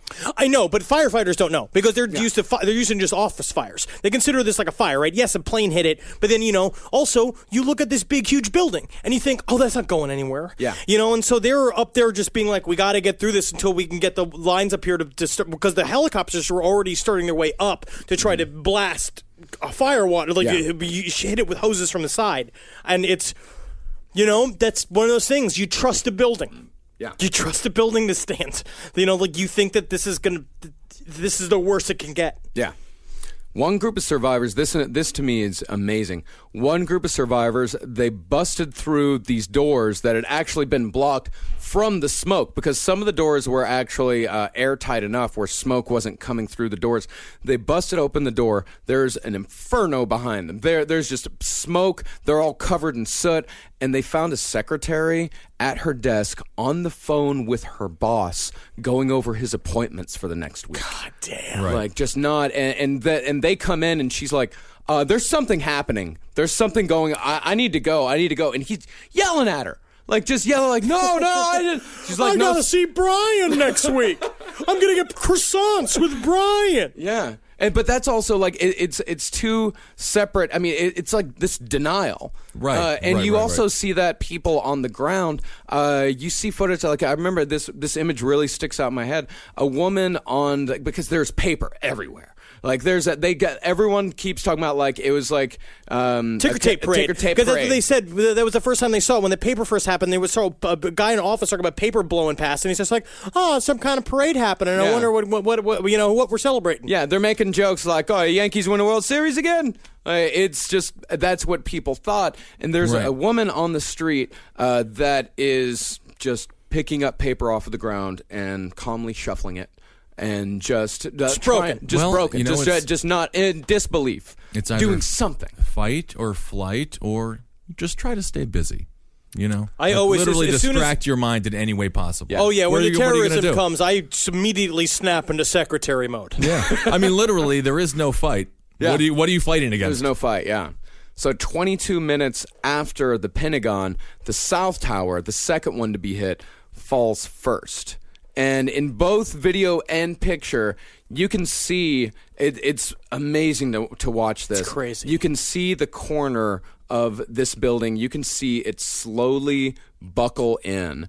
And you see at the point where it buckles, the top of the tower falls over to the side and then comes down like that. Like it is the most action movie. Unreal. It's scary. It's the most unreal thing I've ever seen in my life. I mean, honestly, when I watched the Avengers movie, every one of those Marvel films, they trash Manhattan. Yeah. And it does make me think, like, when you live in New York, you start to realize that those aren't buildings. Those are like, there's a bunch of people in there. And I'm like, I don't know if the Avengers are very good. I think I just kind of don't even want them in the city anymore. They just trash. Like, how many thousands has the Hulk murdered? Oh, just so many. And it's like, I know you killed like one really bad guy, but then you killed so many good people. Yeah. But I do that regularly walking down the street when I'm in Manhattan, and I look up and like because of seeing this footage over and over again, I can just see a building blow out. Yeah. It was unimaginable. Again, though, keep in mind, unimaginable before what this would actually look like. Yeah, and I've been sitting and it's such a surreal experience. I've been sitting in this office and we're out in Queens, but you can see the Manhattan. I can walk out of the door right now and I can see the entire Manhattan skyline. Yeah, you can see the Freedom Tower, the whole thing. Yeah, I can see absolutely everything. And after sitting here, especially watching 102 and listening to it, how loud it is, and going out there, you are amazed at how quiet it is out there, and you just feel that same sort of feeling that they probably felt that day on that just beautiful morning. It's like it's just so quiet and so still, and it is eerie. And you have a laser sharp focus, like you are aware of everything around you because you are in it. You're here. Like you can look and you can see that is where it happened over there. Yeah, I was down there. For the 9/11 museum. You're in it. Like you are actually in it. The 9/11 museum is built in what they called the bathtub, which is where it was the 6 floors below the tower. Where Marcus, the slurry wall I think you're just denying the fact that we got a brand new shiny tower that we're all supposed to look at insteed. It's actually very beautiful. It's a nice beautiful tower. It's especially when you stand at the foot of it and look straight up. Like it is a beautiful tower. So let's hear, like, speaking of which, and being down there, this is footage. This is news footage from NBC4. This is a reporter talking to a woman on the street, and while he's talking to her, the first tower falls. Okay, 2 blocks away from where the whole thing happened, and this entire area has been cordoned off, and people that have been working in nearby buildings have been told to evacuate. That's what this mass exodus is to my left-hand side. To my right, we have 2 witnesses, and as we speak with you two, we're going to pan up and show a shot of what we see from this vantage point. First, Marna Ringel. And Marna, you work across the street. Tell me exactly what you saw on the street, and as you looked up, what you saw, because you said you saw the second one. Am I correct? No, I didn't see the second one. I actually was coming out of the building, and there was maybe about 30 or 40 people at the bottom of One World Financial covered in blood. I did not expect that at all. And I work for Lehman in One right here. And a gentleman that I work with was on the telephone. He said, "What was that?" I said, he thought it was thunder. I looked over, screamed, "It's a bomb," because I saw a piece of the building flow down. And I think I scared my entire floor because I can scream pretty loud, and it was pretty bad. Now, you mentioned that you saw people on the road outside of the building. Explain that scene. I saw there's maybe about 30 or 40 people covered with bandages and blood. It looks like a lot of them were either on the floor of one of the exchanges. There's actually, oh my God! Oh my God! Oh my God! We're not sure exactly what happened, but it was another explosion on the far side of one of the buildings from where we're standing. The reverberation, and another explosion on the right-hand side. Another building has gone up on the right-hand side of the road. People are now running down the street. We're not sure if that was another explosion or if that was advanced debris. Joining me also is Jim Plant. Jim, you're also a witness of what happened. And people do take that, like, he says explosion multiple times. Many of the conspiracy theorists, people are just like, see, it's proof. Very rarely do people utter what actually happened the moment that it occurred. Well, it's like a dream logic. Hindsight is 20/20 for a reason. And I mean, there's other footage that does point towards that. We're going to look to, again, with Building 7, we'll talk about in the next episode. There's stuff like that. But this is just the belief, again, that the buildings just don't fall down. Well, and you saw it, all of the news footage that I saw, they're all looking at a wide shot, or most of them are. This is the only one where there's someone on the ground as it falls. Every other one is looking at a wide shot of the building, and none of them even entertain the idea that the building fell. Right. Well, watching 102 minutes, nothing is quite as brutally upsetting as watching that wall of debris come slamming down the street. I'm watching it on the edge of my seat. I'm next to tears, just imagining just that, because that's doomsday, right? That's exactly how you kind of picture it. It's just this fucking wall of chaos and can't stop anything. And it's strange because you see it and it feels like it's alive. Yeah. It is like a living entity coming after you. There's a certain shot. So bizarre. There's a certain shot of a woman that's in a building and she's got her camera looking out onto the street, and you hear this noise coming like this, and then it looks like a monster that just goes, and all the dust and debris falls in. And again, the saddest, most intense, real found footage horror film that's ever happened. And the monster it's a smoke monster, almost from the film or television show Lost. And it's legitimately a wall of cancer. Yeah. Oh my God. We're going to find out later. Oh yeah. So sad. They said that it was so that there was a guy that told a story that said that he was literally reaching into his mouth and pulling out piles, like just this gunk. Well, you watch the dude. There's like that. I mean, also 102 minutes. You just see this police officer who's walking around. He's got some sort of helmet cam or something. He takes off the helmet, and you just see him, and it's just water shooting out of a wall, and he's just like scrambling at his face, and he's just washing himself with and none of the other New Yorker knows you don't wash yourself with random water. No. that you see in Manhattan. Usually, it's not water. Yeah. And so he's just splashing it all over his face. It's fucking just brutal. And remember that the first tower to fall was the second one to be hit because it hit much lower than the first one. So over in the North Tower. And I want to say again, 2 blocks away, New York City blocks, I walk 1 block in 20 seconds. Yeah. So they are very, very close. These are not the Mississippi block. This is a New York City block. They're very close. Especially in the financial district. Oh, yeah. So the North Tower, remember, there is still over 1,000 people trapped above the fire that is impossible to escape. Now, do you think that these people are still alive, or do you think smoke inhalation is... no, I know there are people still alive because there were people stacked 4 to 5 high hanging out of the windows. This is when the majority of falls begin. There's one person tells of a story. It's actually this is actually put up on the wall. The 9/11 Museum has a jumper room.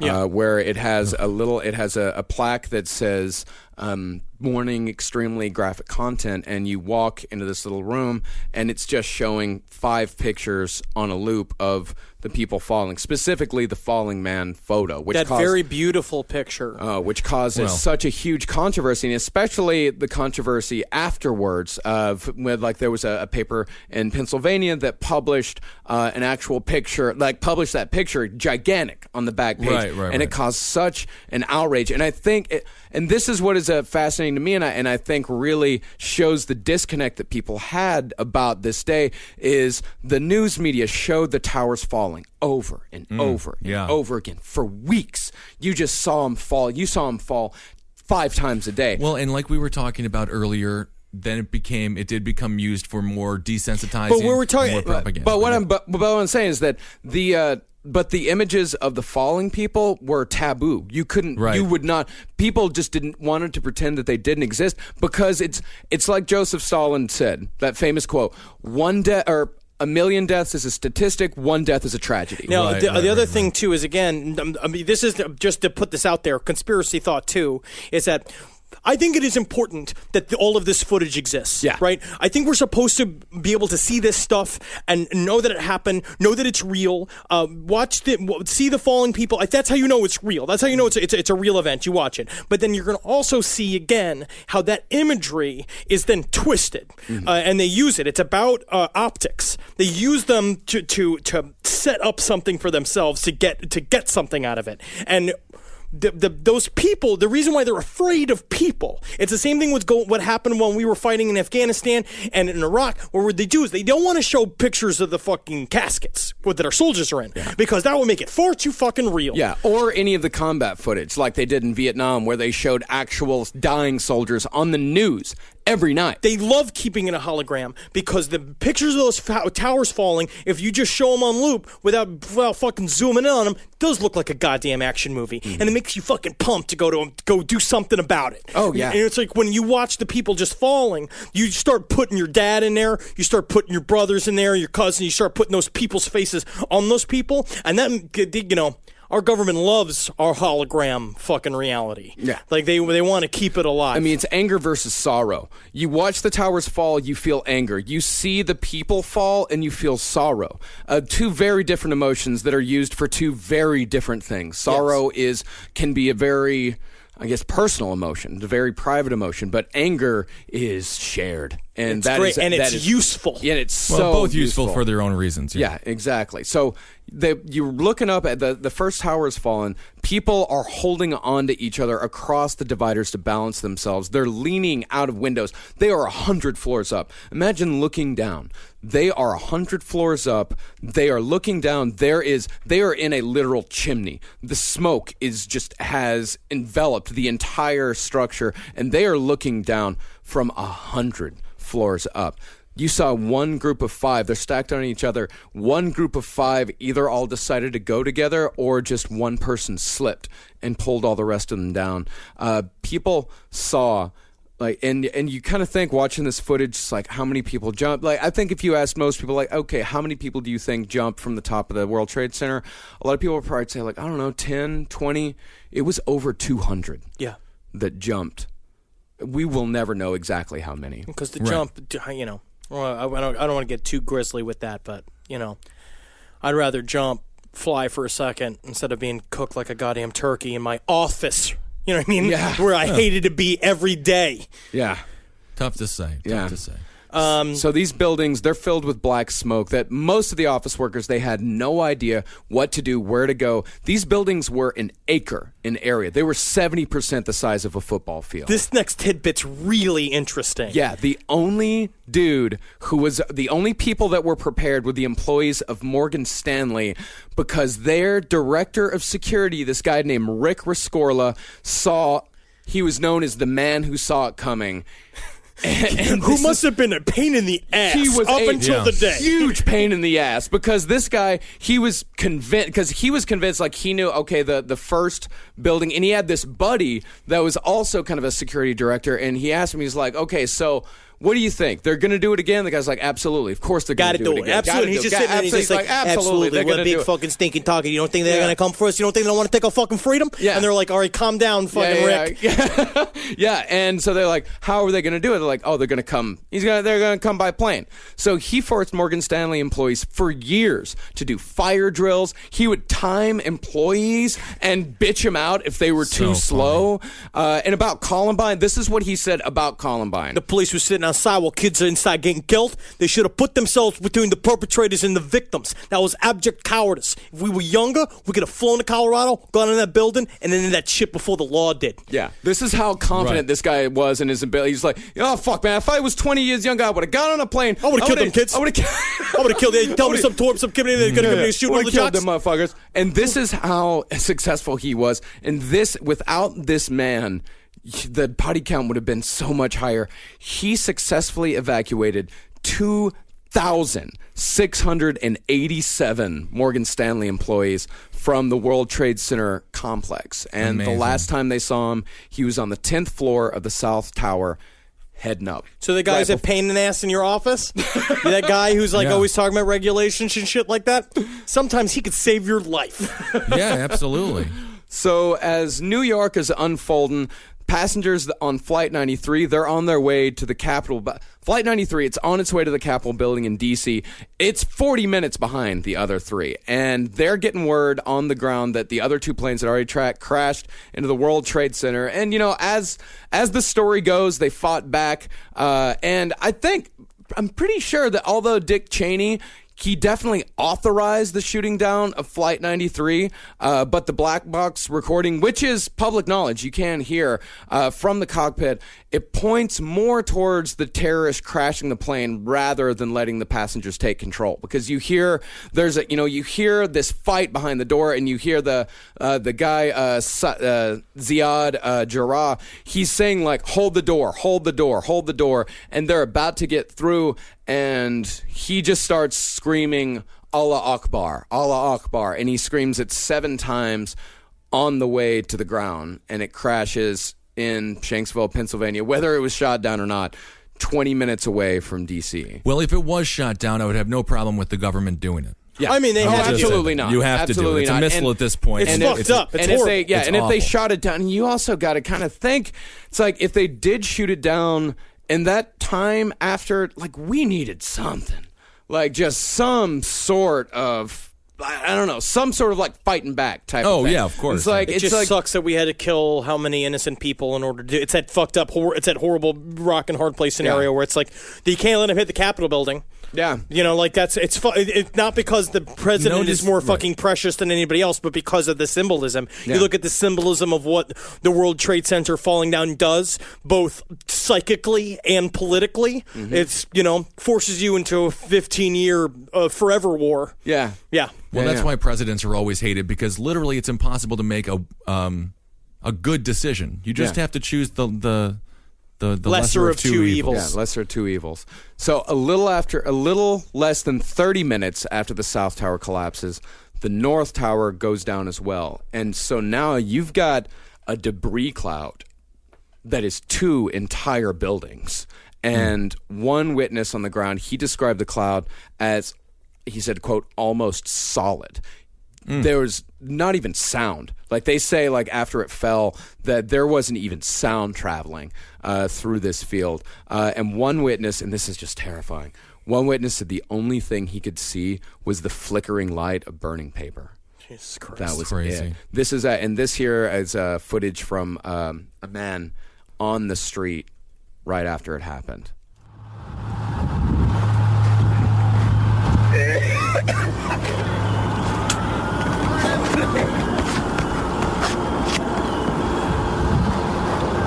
What happened? It collapsed. The top floors collapsed down. I saw it blow and then ran like hell. Thank God. I'm 69, but I can still run. There's got to be firemen trapped back there, though. By the way, that is just how badass a New Yorker is. Like, he's almost laughing, like to the point, I'm 60, I can't believe I can still do this. Yeah, it's like, I can't believe 69. Well, yeah, one thing in 102 Minutes showed was this fucking immensely fat man. He's like 350 pounds in a suit, and he's like, and he comes back, and he cuts the reporter, he's like, what are you doing? He's like, I gotta go. I got my friend Nicky. My friend Nicky's walking down there. And he's like, I gotta see if my friend's okay. Yeah. And it's he's just like, Yeah. dabbing it. But the thing that, because I'm an audio guy, the thing that has haunted me the most is, like, I don't know if y'all heard that the sound in the background, that kind of siren sound. What that is, it's called a pass alarm, and what that is that if a firefighter is motionless for more than 30 seconds, that goes off. Oh, yeah, so when you watch 102 Minutes, you hear this sound over and over again, and each one of those noises is a dead firefighter. Yeah, this is actually, this is a clear clip.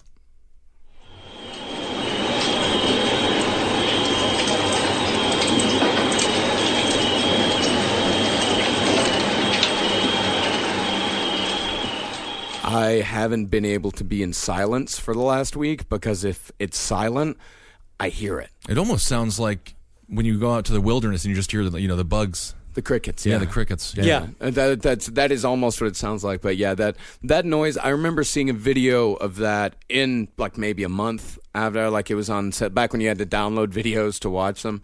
I remember seeing that, and that noise has haunted me for 14 years. Like Right. it is.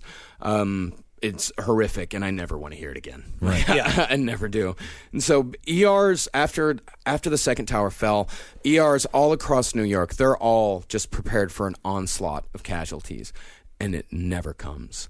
Only 18 people were pulled from the wreckage, and the last one they found at 10:30 that night. One firefighter, he said, those who got out, got out.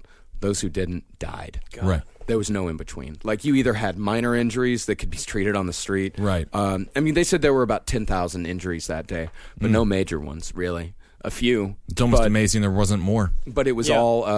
Well, they got people out. First of all, they got people out of Lower Manhattan. So when the towers fell, like they were out. People were out of there. We're good at that shit. Yeah, we're good at that. And you know what? Also, New York, what I like about us too is that we can it's true. We can really form into sort of a mob mentality. Yeah. And we know how to move as a unit.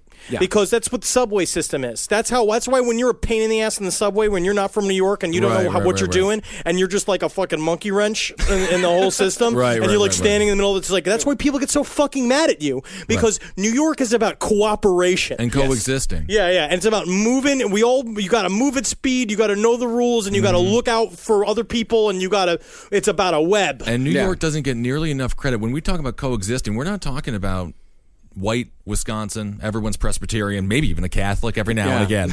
It is different religions, different races, different heights, different languages. Everybody living in is apartment different, buildings sitting right next to each other. Yeah, living in apartment buildings that are not meant to ever be apartment buildings. You can hear everything and everybody does, and we all collectively agree to ignore each other when we're fucking. Exactly. That is a silent agreement between everyone. It's like, as long as it's like you get an hour. If you can hear your neighbors argue, they can hear you fuck.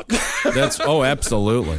So the rubble of the World Trade Center towers, it's stacked 7 stories high from ground level.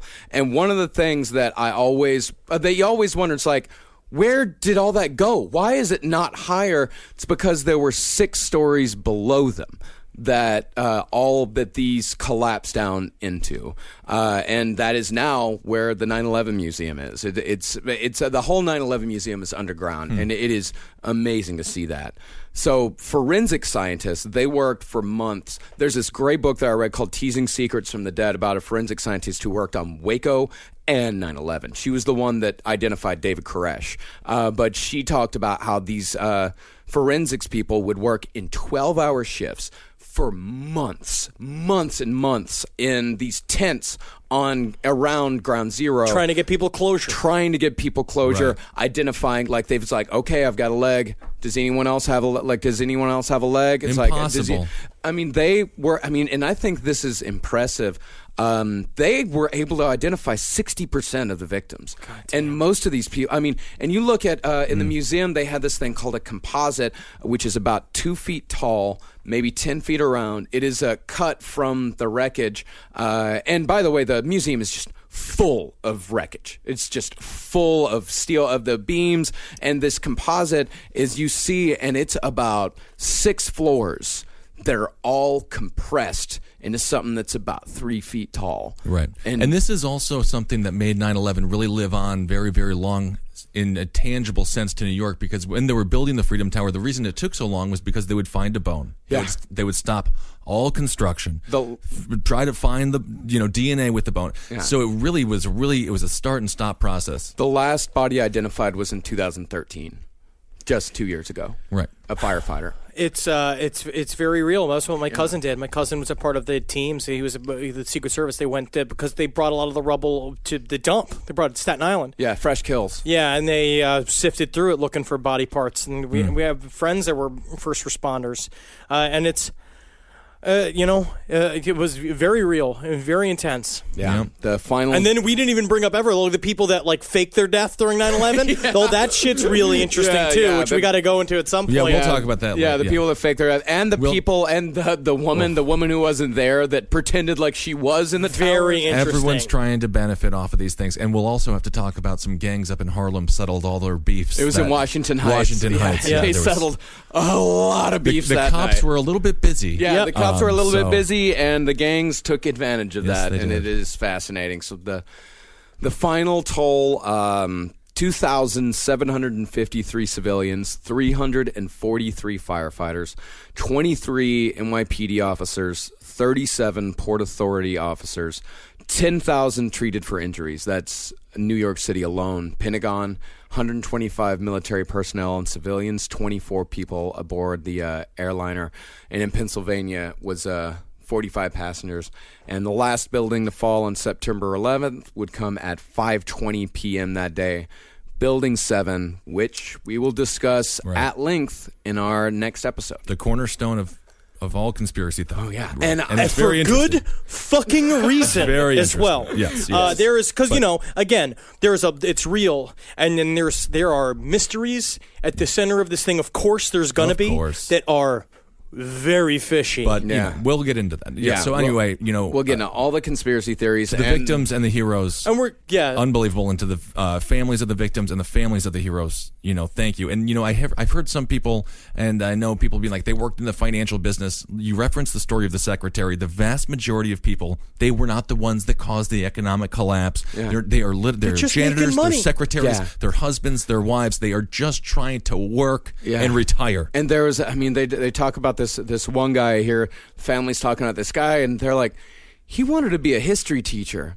He took a job as a stockbroker because all of a sudden he had a family. It's a job. You got to make money. You got to make money. He wanted to put his kids through school, and it's like he was a history buff. And how many temps died on 9/11? Oh my God, so damn, it's crazy. Oh, just thinking about that. Like, how many temps do we know? How many people do we know that do temp work? Temps? No, they're actors. Actors, Marcus, please. Can you imagine Nick Turner on the top floors of the 9/11? Oh, my goodness. And we didn't even talk about Windows on the World, which they lost a stat. It was a restaurant at the top of the Trade Center. They lost 75 people, and they got calls from in there, and it just sounds horrifying. So we're leading up to the anniversary of course, and we're going to be doing episodes about 9/11 up until the week of 9/11 to kind of talk about it. This is our tackling of the subject. Right. Next week's getting a little bit kookier, probably, but also to me just as serious, because I believe that there are things tied to it. They used the events on 9/11 for very specific purposes. Everyone, I think it's important. There are conspiracies, and there are definitely conspiracies. I wouldn't say it's an inside job, but I'd say that they definitely didn't mind that it happened. Yes. Looking at you, Mr. Cheney. But I would say a thing about this, and a thing about what happened yesterday with the reporter and the cameraman, is that a thing that I've been kind of thinking about since all that kind of happened. I got kind of punched in the gut yesterday watching that footage and watching all this stuff about 9/11. It's really kind of torn up my life a little bit. And I think it's really important that when things are negative and when things are intense like this, I think it's very important to put love and productivity and positivity into the world. I do believe that those kind of vibes are the type of thing that help cure bad shit. Is this you trying to tell people to watch your pretty faces going to hell? Pretty faces going to hell. What's happening here? Just laugh a little bit. Just relax and laugh. 12:15 on Adult Swim. But yes, definitely going to get into the foreign policy ramifications and just it's so big. But I agree with Henry. Hug somebody that you hate today. Hug somebody. Everyone's just like, tell someone that you love them. If you hate somebody, just like be like, hey, 9/11. Make love to somebody that you hate. Well, I mean, make sure it's consensual. Yes. In that situation. That's making love. I want to thank Sammy Coughlin and Megan Fierro-Root for their help on research this week. They really helped. I mean, this is such a gigantic subject. Both this and next week next week's even bigger. And also the third week. Ooh, boy, this shit's going to get real weird on that one. Yeah. We'll thank everyone. Thank you guys so much for listening to the show and supporting the other shows here on CCR Top Hat Roundtable, page 7, Sex and Other Human Activities. It's just really, it means a lot. Yeah, and follow lpontheleft.tumblr.com that we just created yesterday on Ed Gein's birthday. So, Heil Gein and happy birthday, Gein. Happy birthday, Gein. Yeah. And put some titties up on that, because Tumblr's got titties, right? Tumblr's got so many tits. Someone was telling me yesterday about a woman fucking diddling herself with a handgun. Well, all right, very interesting. That is great. She had great tits, though. From what I've been told, it's good tits. Equalizing. And also follow us on Twitter at LP on the Left, at Ben Kissel, at Henry Loves You, at Marcus Parks. That's right. And go join the Facebook group and go buy t-shirts at cavecomedyradio.com/merch. Hail Satan, positive action beats the act of prayer. All right, hail yourselves, everyone. And also thanks everyone for listening to the end of our longest episode ever. Hail me. Yeah, it's long. It's got a lot of stuff in it. Yeah, it's got a lot. Yeah, Megustalations. Yeah, Megustalations. For more shows like the one you just listened to, go to cavecomedyradio.com.